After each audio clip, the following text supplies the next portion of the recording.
Hey everybody, I just got in from a walk and I was doing some thinking and I thought I'd pop on and go live. I'm just going to be kind of vulnerable right here. So I just wrote a little essay. I'm gonna read it because I want to see this a year from now. It's about relationships. So my relationship journey has been filled with many lessons, of which I think I'm finally paying attention to them.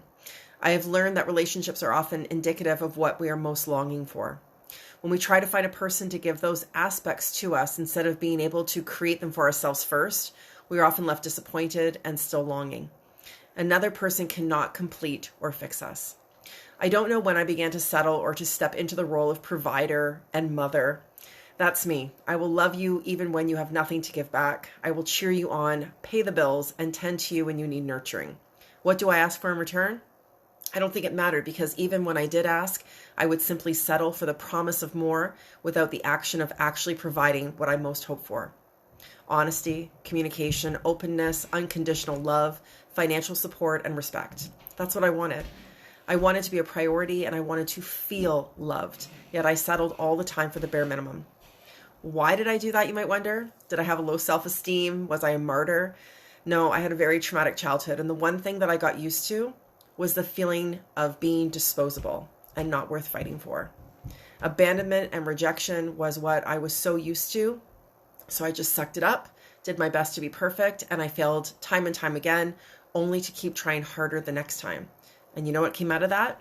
Self-hatred, self-criticism, type A perfectionism, and self-preservation.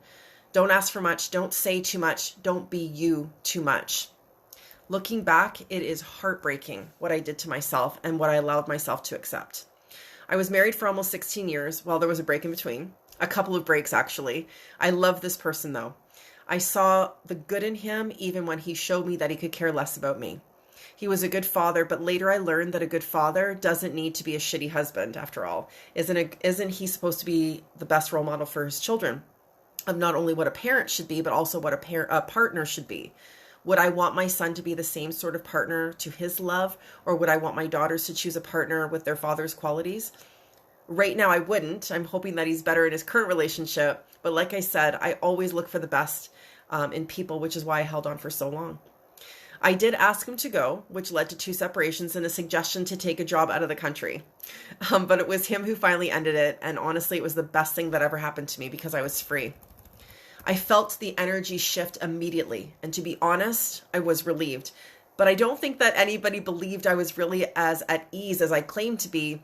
But I had years of focused self-healing to prepare me for this very day. Our second separation was major. Not only did my marriage take a break, but integral family relationships also crumbled, as did I, in a very, very big way. I felt like I was coming apart at the seams, and at the time, I had no one to turn to but myself. I didn't know at the time, but that was the biggest blessing for me. When you have no one, you hopefully find out that the most supportive, resourceful, and magnificent person to rely on is you. It's true. You are your best friend, your biggest fan, and most important role model. Now, I was none of those things at the start. I was absolutely horrible to myself. So horrible, I am very thankful that I tore out the pages of my journal from that time period, because I could never allow anyone to speak to me like that again. Not even the person, if the person being that cruel to me was me. We ended up getting back together, my husband and I, after about 1.5 years apart. I felt like a whole new person at the beginning. He worked very hard to rebuild our relationship, or so I thought. But looking back, I think he was simply working hard to get back into the secure life that I'd created for our family. He didn't seem interested to give it a go on his own. We lasted 4 years, and we had a lot of fun, honestly. He's not a bad guy. In that 4 years, I created a business and became really fantastic with me. I kept asking for what I wanted, and I did more and more things that I wanted to do. I let go a lot, and I started to feel amazing. I never felt like we were growing together, though, and no matter how hard I tried, I couldn't get him to connect with me. I think he stopped loving me a long time before we even got back together. But what do I know? That is his side of the story. When he walked out of the door in 2019, he left me with 3 kids and the looming isolation of a global pandemic. You know what? I began to thrive even more. I fixed all the problems in our home, everything that I'd been waiting for him to tackle with me. I began to do even more of what I wanted to do, especially when it came to my business. My kids and I got closer than ever before because we basically only had each other. It's been almost 2 years, and I'm thinking that I might be ready to meet someone new. Here's the thing. I don't want to be set up. I don't want to go online. I want to meet someone on a random day in an absolutely random way. Is that even possible? I believe it is, but the challenging part is that I have to be patient and maintain the belief that he is out there. The man that I would want to share my life with, laugh with, and share my body, my mind, and my soul with. He's out there. How will it happen? When will it happen? Hell if I know. But it will. In the meantime, I will continue to be me, doing all the things that I love to do, trying new things and meeting new people as global pandemic restrictions allow. In the meantime, I will continue to see where my hurt resides. I will cherish my fragile pieces and get better at identifying what works for me and what doesn't, so that I no longer settle for anything less than comfortable and safe. I want to feel safe. I want to feel safe to relax and ask for what I want. Safe to be seen, safe to be open, safe to be vulnerable, safe to just be me. It has been worth it. At times, I think about what I don't yet have, and I wonder if it will take forever to happen. I mean, I'm 46 years old after all. I would love to smell the scent of my man's cologne, feel his hands on my skin, and have my neck gently kissed as he pulls me closer.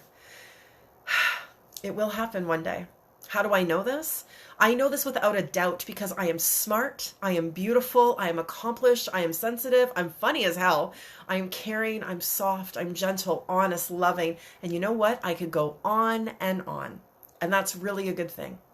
The more positive things I feel about myself, the better vibration of love I attract to me.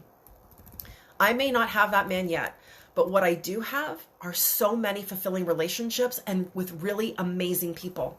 I have a brilliant business partner, and together we are thriving. My kids are healthy, happy, and so fantastic, I couldn't be more proud. Is life perfect? It never is.